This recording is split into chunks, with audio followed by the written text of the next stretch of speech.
Most of the time, the students I see in INTI are very goal-driven, goal-oriented.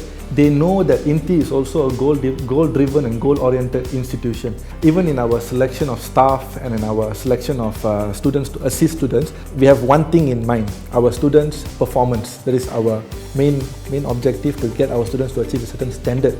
And we want our students who actually finish their exams to get to where they want to go. So a lot of students from INTI has actually enrolled into prestigious universities in US, in UK, in Australia. So universities in UK, I think you might be familiar with Oxford, Cambridge.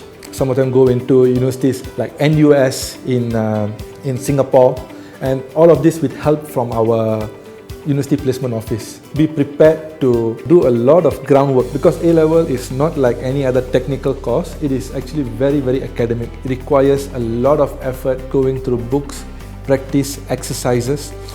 Requires you to meet up with your lecturers quite often, or your teachers quite often. We had a student by the name of Karthik. He's a very outspoken, all-rounder, and finally he went over to this Imperial College London and scored all the way.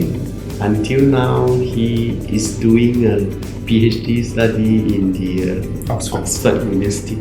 Perform well in A-levels. Doing past year papers is really, really important.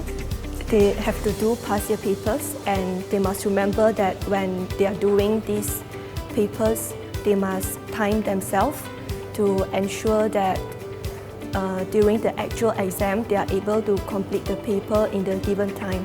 INTI has a great library, so form a study group and go to the library to study, to revise, to do past years. Actually, I kind of made that mistake myself. See, I got 3 A stars and 1 A. Why? The 1 A is because I didn't do enough past years in mathematics. That's why. So listen to someone who knows.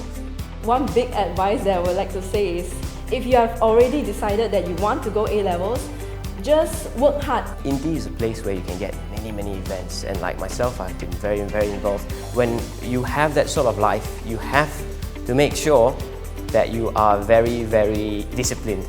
Get excited, be happy, be prepared. If you have any questions, remember to ask your lecturers. It will be really a great help. Do past year papers, not to procrastinate. I would strongly recommend my INTI to my friends, children who are intending to do A-levels, that INTI is the place to come to if they plan to study in Penang.